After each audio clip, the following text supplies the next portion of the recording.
Meus caros amigos, um bom retorno a todos mais uma vez, sejam bem-vindos, para que a gente possa dar continuidade à abordagem do pacote anticrime e as alterações trazidas para dentro do Código Penal. Vale lembrar que nos blocos passados de aula, nós trabalhamos com cada uma das alterações que o pacote anticrime trouxe para dentro da parte geral do Código Penal. Falamos da questão da legítima defesa, do tempo de pena, do artigo 75 do Código Penal, livramento condicional, pena de multa, novas causas de suspensão do prazo prescricional e no último bloco falamos inclusive do confisco alargado de bens. Essas foram as alterações da parte geral do Código Penal. E a parte especial, professor Marcelo Lebre, também sofreu algumas alterações? Sim, pequenas, pontuais, mas elas também ocorreram. E é o que a gente vê a partir de agora. Dando sequência ao nosso roteiro de aula, tópico 2, ainda falando do pacote anticrime. Quer ver? Volta comigo lá para o roteirinho originário de aula, volta lá no começo, está aqui. Tópico 1 já vencemos. Alterações na parte geral. E agora a gente inaugura o tópico número 2 para falar das alterações ocorridas na parte especial do Código Penal. Tá bem? Voltamos lá para frente, Opa! Já chegamos, tá aqui. Alterações na parte especial do Código.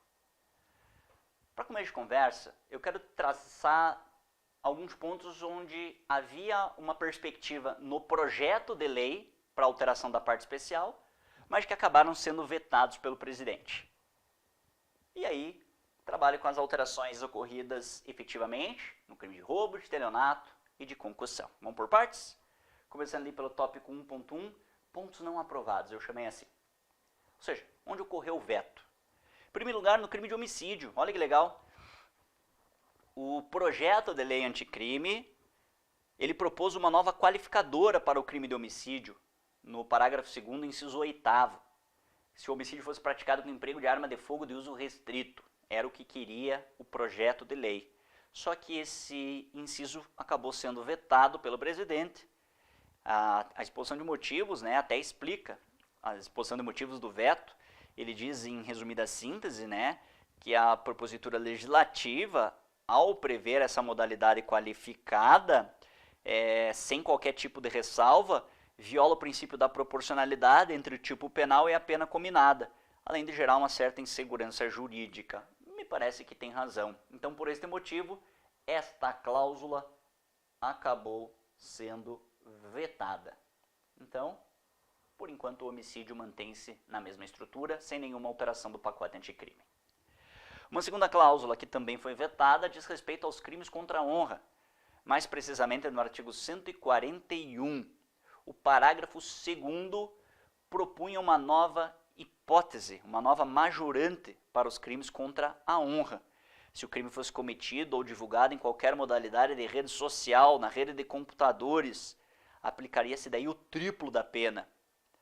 E na visão do presidente, que vetou esta cláusula, essa propositura legislativa, né, ao promover um incremento da pena até o triplo, também viola o princípio da proporcionalidade, notadamente se considerarmos a existência da legislação atual, que já tutela, me parece, de forma suficiente os interesses protegidos pela norma penal, que é a proteção da honra. Então, esta majorante também foi vetada, de modo que elas nunca entraram em vigor, tá bem? Tá, mas e quais foram as alterações do pacote anticrime que modificaram efetivamente daí a parte especial do Código, professor Lebre? É o que a gente vai ver agora. Em primeiro lugar, seguindo o nosso roteiro de aula, o crime de roubo, o artigo 157 do Código Penal, parágrafo 2º, inciso 7º, e uma novidade, parágrafo 2º, letra B.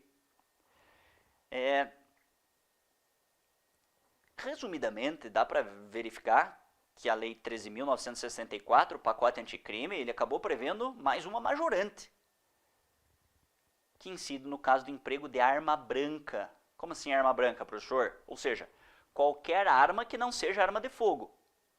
Por exemplo, uma faca, um punhal, um canivete, um machado.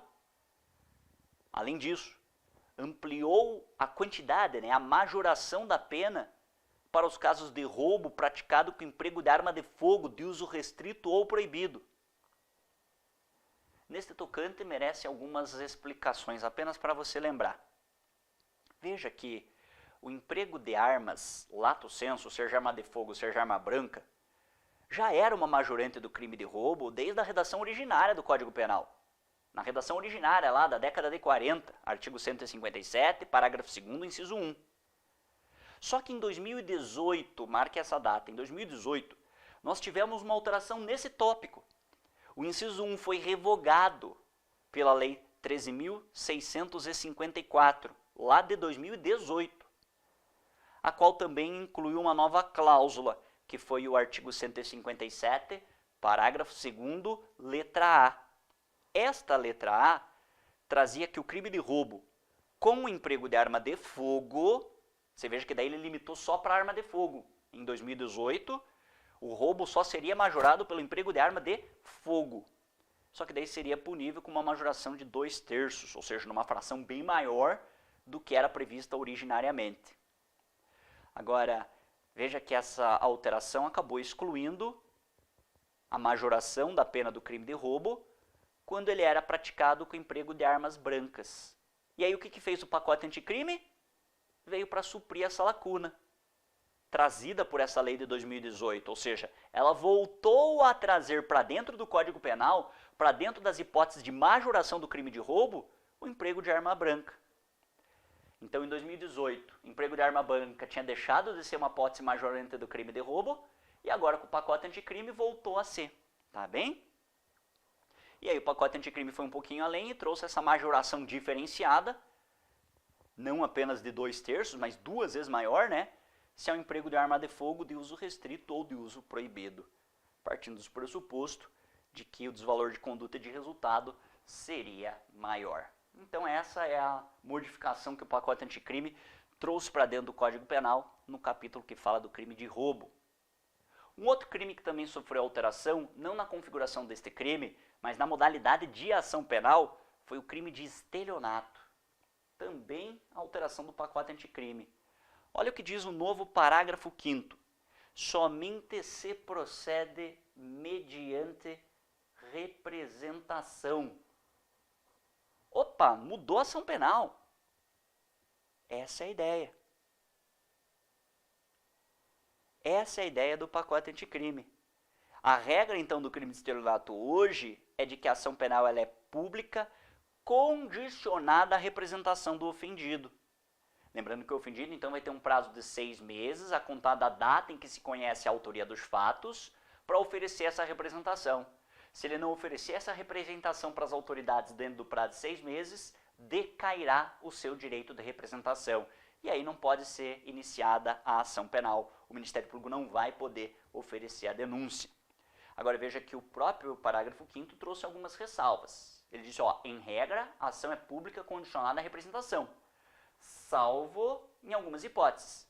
Se a vítima for administração pública, se a vítima for criança ou adolescente, pessoa com deficiência mental, ou maior de 70 anos de idade ou incapaz. Porque daí nestas modalidades a ação penal permanece pública incondicionada. Titularidade ainda é do MP e sem a necessidade de representação da vítima. A maior polêmica nesse tocante, meus amigos, é e para os casos que já estavam em trâmite? A vítima vai ter que oferecer representação ou não vai? Essa é uma discussão que a doutrina e a jurisprudência ainda está travando. Nós temos que esperar para ver como o STJ ou o STF vai se portar diante dessa situação, mas vale lembrar que a ação penal, a representação, é uma cláusula mista, que tem natureza penal e processual. Se for uma cláusula se for o entendimento da jurisprudência no sentido de que prevalece a natureza processual, lembre-se que no processo penal vigora o princípio da imediatividade. A lei penal ela se aplica do momento da sua vigência em diante, sem prejuízo dos atos processuais já praticados. Pelo que eu tenho visto aí de algumas decisões dos tribunais, me parece que é esse o entendimento que vai prevalecer. Mas fique atento para essa discussão, porque é uma discussão juridicamente relevante e pode implicar na análise de uma série de casos concretos. Ou seja, se esse parágrafo 5º preponderantemente é uma norma de direito penal ou uma norma de processo penal. porque daí diferenciam-se as regras de aplicação da lei no tempo, né?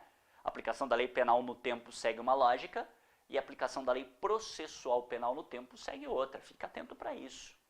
E uma última alteração importante na parte especial do Código diz respeito ao crime de concussão, lá do artigo 316 do Código. Lembre-se que a concussão nada mais é do que uma espécie de, digamos assim, extorsão praticada pelo servidor público no exercício da função em razão dela. O crime continua igual, a alteração foi só na pena, tá bem? Antes, a pena era de reclusão de 2 a 8 anos e multa, e a crítica é que era nitidamente desproporcional, em especial se comparado com a pena do crime de corrupção passiva, lá do artigo 317. A conduta de corrupção passiva, em tese, é um pouco menos grave e a pena era maior. Então isso viola o princípio da proporcionalidade. As críticas, então, seguiram nesse sentido. Daí o que o legislador fez? Em vez de reduzir a pena da corrupção passiva, fez o quê? Fez o quê? Adivinha? Aumentou a pena do crime de concussão. Antes, 2 a 8 anos, e agora a pena é de 2 a 12 anos, além da pena de multa. Essas foram, então, as principais alterações que o pacote anticrime trouxe para a parte especial do Código Penal. Espero que os colegas tenham gostado da abordagem desse tema, e a gente se vê num próximo encontro para a gente dar continuidade a trabalhar com tópicos de alteração do pacote anticrime nas regras do processo penal, na lei de execução penal e em outras leis penais especiais. Meus queridos amigos, um grande abraço a todos, bons estudos, boas atualizações. E qualquer dúvida a gente sempre fica à sua disposição para sanar qualquer dúvida. Qualquer problema que você tenha, entre em contato conosco, seja nas redes sociais, por exemplo, através do meu Instagram, mlebre, ou diretamente comigo por e-mail, professormarcelolebre@gmail.com. E para casos urgentes, a gente está sempre à sua disposição. Liga para mim, pode ser lá no meu escritório, DDD 41, aqui de Curitiba. Meu pessoal, minha equipe, minha valorosa equipe vai dar um jeito de me localizar, caso você precise do meu auxílio para qualquer situação. Foi um prazer estar com vocês, fiquem com Deus, um grande abraço e até a próxima. Tchau!